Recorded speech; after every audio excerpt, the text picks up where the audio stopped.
I thought there was a really long game, and a lot of pitches thrown by both teams. But I thought, starting out the game, I thought Wicklander, he had really good stuff.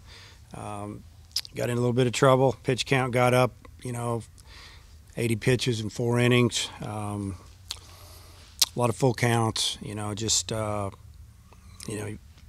walks were starting to. We started to get a little nervous. We felt like it was time to get him out. Didn't want to send him back for the 5th, and we just wanted Ramage to give us a couple innings, and had a little trouble throwing strikes behind about every hitter, and got behind a good hitter. Had 11 homers, now he's got 12, and drove in 3 runs, got him right back in the game. Got us through the inning, and then we went to Cops, and Cops kind of did it for us. He kind of brought some normalcy to the ball game in a way. Slowed it down. We left a lot of runners on base, 15, and had the bases loaded, 3 or 4 times. And, a couple of times we hit in double plays. Had a chance to build that lead up and didn't do it. They got back in the game, and then finally had a couple of big walks there in the 7th that drove in 2 runs. And then obviously Opitz worked to, I think, 2-2 count, full count, and then, single to right. I think maybe a 2-base error, whatever, 3 runs scored, and we felt pretty good there. So just really good job coming out and winning the series. Now, our big challenge is to have somebody step it up in the bullpen tomorrow, and probably have Connor Nolan start tomorrow. So hopefully he'll have a good outing. I think 13 of your first 16 walks, 8 of those guys scored. I mean, that's kind of abnormal for an SEC game, especially against a good team like this. Yeah, I think it was a combo of everything. Their pitchers were having a little trouble locating. It's not like the umpire didn't have a pretty big zone. I think that we fouled off a lot of pitches. We took a lot of pitches. We were patient, and patience probably won us the game. We got 2 walks with the bases loaded. It just seems like, I think what started that inning was a walk, a 3-2 walk, and then a nice drag bunt, base hit by Martin, and it just a lot of patience there, and then we finally got the big hit. Talking about patience, Martin went the other way. I don't know if you can. That's all we've been doing. That's all we've been doing in practice. I mean, it's pretty obvious what we need to do, and then it's up to them to do it and buy in. And Casey's done a great job. I mean, he's raised his average, in the last 4 or 5 games because he's hit the ball through the middle, and instead of his best swings hitting the ball foul, balls in fair territory, he's getting a lot of hits. So it's good to see. He's got the word Kerstad's suspended for tomorrow. Will you start Washington? Or first, what's your thought on him getting suspended? And what do you Well, he got thrown out of the game, so that's what happened. And along with that, with a player getting thrown out of the game, he has to miss the next game. I haven't talked to Heston about it. He's pretty mild-mannered. So I guess he felt pretty strongly about the call. I'm going to go look it up on our TrackMan. The problem with the call was really late. It was almost ridiculously late. So, if it's all in the same rhythm and the same that been calling the whole game, not a problem. It is what it is. But the way that was, it was almost like he had to talk himself into making that call. And that's not the way you umpire. The offense had kind of stalled out before that, and then y'all scored, I think, 5 more runs. Do you think that kind of sparked the team a little bit? Yeah, I mean, it sparked them. I mean, we got it going a little bit. It definitely got our attention because, that was a big at bat in the game. We had the bases loaded and 1 out, so we can score in many different ways. And I think that pitch would have made it because it was outside.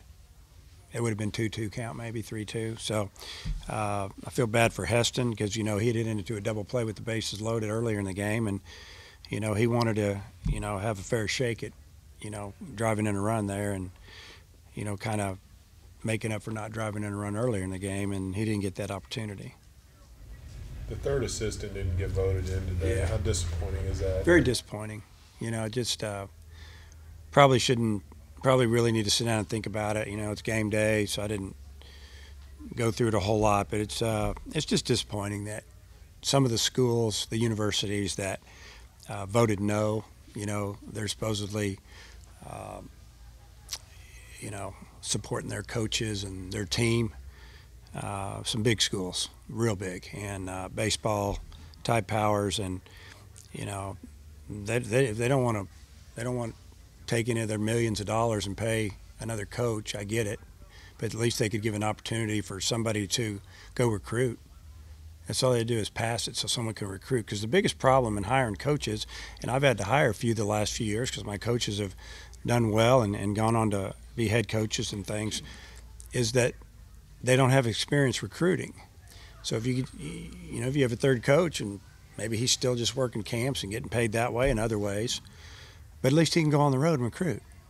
And he can show you and prove to you that he knows what a good player is or what is going to be and has experience. And it's, you know, you're talking about two of the power conferences not having, I think it should be unanimous in those leagues, you know, the Big Ten and the Big 12. It should be unanimous. It makes no sense. I feel bad for the players, you know, because it's about player wellness or student wellness. Well, they're students, and you know, we're having to go out recruiting. There's not anybody here to coach them. I mean, yeah, it's I don't know. They got together and they put together what they were all going to say and told each other what to say, and that's what they're saying, and it's kind of sad. Did it surprise you they didn't pass? At first, I thought it would go easy. You know, I'm saying a few months back, and then we were thinking maybe it might not because some of the smaller schools, maybe their leagues weren't gonna pass it. But then a lot of them said, "Yeah, we want to have that option. We want what's good for college baseball." And then we started here. Then we hear that, you know, a week or so ago that the Big 12 wasn't going to pass it, and there's Texas and Texas Tech, and I don't know who else, but those are the two that I know.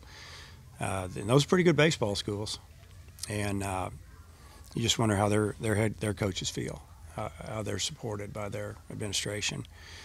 They can't get that voted in, even if they don't want to pay somebody. As I repeat, and everybody says the same. You don't have to pay them; just vote it in. Give us an option to go recruit. I'm glad I'm here. I'll just tell you that, and I'm glad that we have support. Kendall had tweeted that you had I said it. Yeah, I mean, so how important is that? That's how important it is. I mean, if it came down to budget, well, we don't have that money in the budget. Well, here's some. I'll give it to you. Whatever, we're going to get it for you. You can have. You know, we already give them all our camp money. You know, our volunteers. We're going to hardly take any, if any. You know, just so we can have them here. They don't have any benefits, and you know, it's hard for me personally. It's hard for me to hire a volunteer coach that has family. Because I feel guilty. Because what if someone gets sick? You know, a kid needs to go to the doctor. You know, hopefully his wife has a good job that has benefits. So there's a lot that goes to it. It's not just baseball related. And I told you I wasn't going to talk about it a whole lot, but yeah, I did. And I knew I would. So the middle innings, they were putting some good swings on you guys, and then Kevin Cobbs came in and shut him down. What did you think of the performance? I thought he did a great job. I mean, I mentioned that before you got in here, I think. But he slowed it down. He brought what I said earlier was like, some normalcy to the game. You know, the game was going crazy. Both sides, people weren't throwing the ball over the plate and walking people. And it's game 2 of an SEC series. You're supposed to have some decent pitching on a game 2. And, you know, everybody's scattering the ball and pitching behind in the count. And Kevin came in and, you know, but you think about it, he hits first hitter, then he walks a guy. And you're thinking, oh, baby, here we go again. And then he got it under control, got through the inning. They did a quick second inning, and then the third inning, not bad. And, you know, he's up to 50 pitches, though. And so we got him out. We hadn't taken him above there. We're just trying to take care of our guys. So, you know, nobody's really asked me, but Scroggins isn't even on the 35-man or the 27-man roster because he's out for a couple weeks. We're resting him. And so, you know, we were trying to get through this period. We got Kostychak back with Lucas Scroggins for a couple of weeks. And, you know, we've got to just rest him a little bit. And then, you know, we just got to keep fighting through. Someone's got to pick us up. Arm soreness with him? Yeah, he felt it the other day. And he pitched 2 innings against Vandy, and it wasn't going good. But the issue was his arm. We find out, even if we weren't going to bring him out, or if there had been a 3rd inning for him, he wasn't going back out. He had told. We find out later. He said I wouldn't have gone out. That he was having some soreness in his elbow, not in the, not in. We've had it looked at. It's fine. He just it needs a couple, maybe 10 days, 14 days rest. So. What do you think the next 2 months? And you think you keep adding? 50, Yeah, or you think if we need to. But when he got to 50 pitches, we were going to send him back out in the 9th until, I think the catcher fouled off a bunch of pitches before he finally got rung up somehow. But anyway, and then then they got another run. But when he got to 50, we said, no, we can't send him back up. So, now he's been there. Now maybe the next time he can go a little more if we need him, or maybe he can pitch on a Friday and a Sunday, 30 and 30 or something. And we were just trying to take care of our guys, so we can have everybody at the end of the season. So Scroggins, he's probably out for the Tennessee series Yeah. too.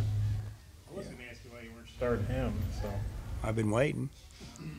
I was just waiting for you. You beat me to it. Hey, with Cops, there was a stretch where you kept bringing him in tied games, and he would take the loss. Yeah. And then he got the win in that long game against Vanderbilt. What did you see maybe in between there that's turned the tide? For you?